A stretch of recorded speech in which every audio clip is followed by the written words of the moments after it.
ওদালগুৰি জিলাৰ টংলা ক্ৰিকেট ক্লাবৰ উদ্যোগত সপ্তম বাৰ্ষিক টংলা চেলেঞ্জ ট্ৰফি দিবানৈশ টেনিছ বল ক্ৰিকেট প্ৰতিযোগিতা টংলা উচ্চতৰ মাধ্যমিক বিদ্যালয়ৰ খেলপথাৰত আয়োজন কৰা হয়।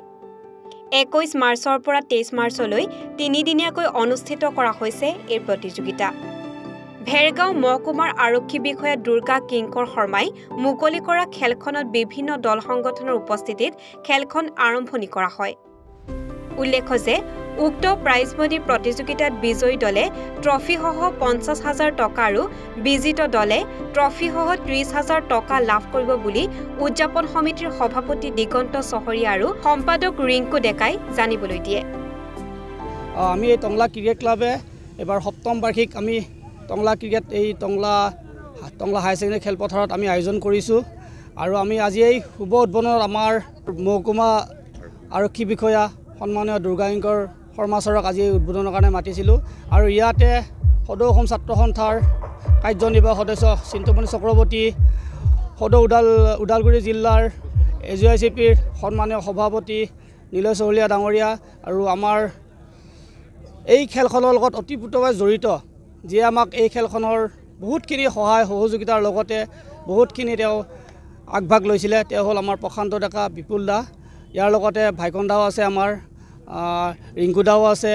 গোটেইখিনিয়ে এই খেলখনৰ লগত ওতঃপ্ৰোতভাৱে জড়িত হৈ কাৰণে আমি 7টা বছৰ আমি অতিক্ৰম কৰিলোঁ আৰু টংলাবাসী ৰাইজক এটাই ধন্যবাদ দিব লাগিব।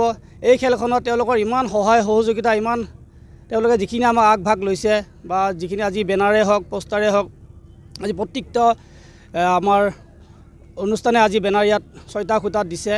প্ৰত্যেকটা অনুষ্ঠানকে মই ধন্যবাদ জ্ঞাপন কৰিছোঁ আৰু আমাৰ এই খেলখনত বিজয়ী 50,000 টকা আৰু বিজিত হৈছে 30,000 টকা আৰু লগতে ইয়াত থাকিব man of the series, man of the match আৰু লগতে প্ৰত্যেকটো বিজয় আৰু বিজিত দলৰে ট্ৰফি থাকিব।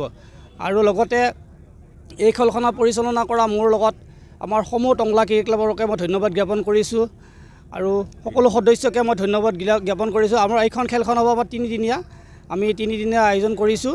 ইয়াতে অসমৰ বিভিন্ন দল আহিছে, ক্ৰিকেট দল, প্ৰত্যেকটো দলৰেই ইয়াত ভাল খেল উপভোগ কৰিব পাৰিব। আমাৰ এতিয়ালৈকে 15টামান দল আজি জইন কৰিলে আৰু কালি আহিব, পৰহিও আহিব। আমি গোটেই অল অসমৰে এইখন খেলাৰ নাম আছে, টংলা ক্ৰিকেট ক্লাবৰ এই খেলখনৰ টংলা চেলেঞ্জ ট্ৰফি বুলি এটা নাম আছে। সেইকাৰণে আমি এইবাৰো আয়োজন কৰিছোঁ, পাৰিলে ভৱিষ্যতো আৰু আমি আয়োজন কৰিম বুলি আশা পুহি ৰাখিছোঁ। টংলা ভেৰগাঁৱৰ পৰা চিন্ময় ডেকা ৰিপৰ্ট, NE Bharat 24।